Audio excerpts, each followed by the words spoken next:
Dan Illman here with the DRF race of the day for Sunday, July the 23rd. It's race number 4 at Saratoga, the Grade 2 $200,000 Shuvee for fillies and mares going 1 1/8 miles. Let's take a look at this field, and it's very disappointing that there are only 4 fillies and mares in this year's Shuvee.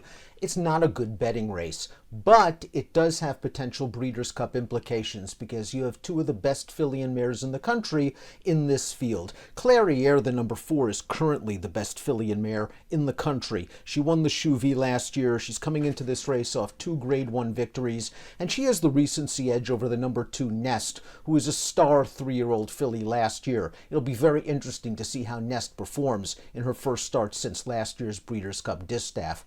Please click or scan the QR code for Race of the Day access on your mobile devices, which includes free formulator past performances. It's a short field. We're not expecting a fast pace. We throw up the Timeform US pace projector, and Nest is a horse that can be forwardly placed. Unlike Clairiere, who, while can be tactical at times, prefers to sit back and make one run. So from a pace standpoint, perhaps an advantage to Nest. Pistol Liz Ablazing has a little bit of early speed. I'm not sure if they want to go on a hard duel with Nest. I think their goal here is to finish ahead of Scratch Cat and get some valuable graded stakes black type. I'm expecting Nest to make the lead. We'll start things off with one of the outsiders, the number 1 Scratch Cat, who will be making her 3rd start off of the layoff. Perhaps she's racing herself back into shape, and she was wired last time out in a 3-horse field. That was an off-turf second-level allowance race at Saratoga, coming out of the chute going 1 mile. The pace situation probably is not going to be much better for her in here. I think she'll try to get closer to the pace under Tyler Gaffalione. She has to prove that she is of this quality of horse right now. They ran her in the Alabama last year. Nest had her number. She actually outran her odds to finish 4th. Nest is the number 2, and she had a tremendous season as a 3-year-old, sweeping through the Coaching Club American Oaks and the Alabama at Saratoga. She then won a very weak edition of the Belle Dame down at Belmont at Aqueduct meet, and in the Breeders' Cup distaff she was the beaten favorite, but she had a terrible trip. She was 3 wide on the first turn and somehow wound up tracking the pace 5 wide after a half mile. She was hung all the way out through the second turn, and she was still punching on at the end of that race and got beat only 3 1/4 lengths. I thought it was one of her better performances, even though she didn't crack the top 3. She earned a couple of triple-digit Buyer's speed figures last year, and she has one fresh. One thing to consider is that the Saratoga main track is usually a little bit tiring the first 2 weeks or so of the meet, and Nest is going to have to go a demanding 1 1/8 miles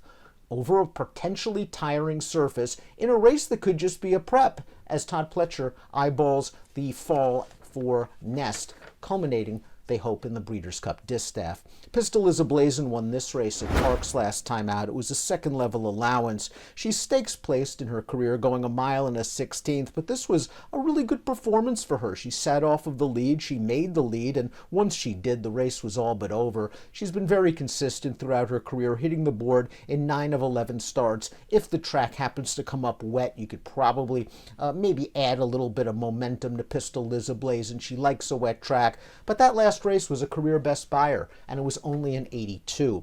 Clairiere is now the best filly and mare in training, and we're going to watch her most recent start, the Ogden Phipps, coming on the heels of a victory in the Apple Blossom at Oaklawn. In the Ogden Phipps, they didn't go very fast in the early part of this race. This is a 1-turn mile and a 16th, and they went the half mile in 48 3.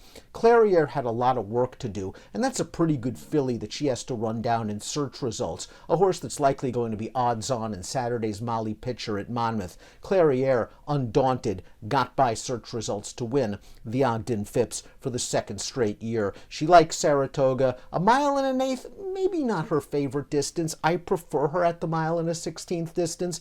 Joel Rosario is going to have to try to keep Nest within sights. You don't want Nest to spurt away and open up an insurmountable lead. Clairiere is going to be rolling in the stretch. We'll see if the recency advantage she has over Nest is enough to put her over the top. Before we get to my top selection, please click the subscribe button on the Daily Racing Form YouTube channel for the latest DRF videos. Top pick time. This race kicks off a 50-cent pick 4. What you don't want to do is use both of the favorites. This is a race where you take a stand. I'm going to take a stand that Nest will be ready off the layoff for Todd Pletcher, and I think her pace advantage gives her a very strong edge over Clairiere. She'll be my top pick in the Grade 2 Shuvee. It's our DRF race of the day. It's disappointing because it's only a 4-horse field, but it does have strong Breeders' Cup implications. Good luck.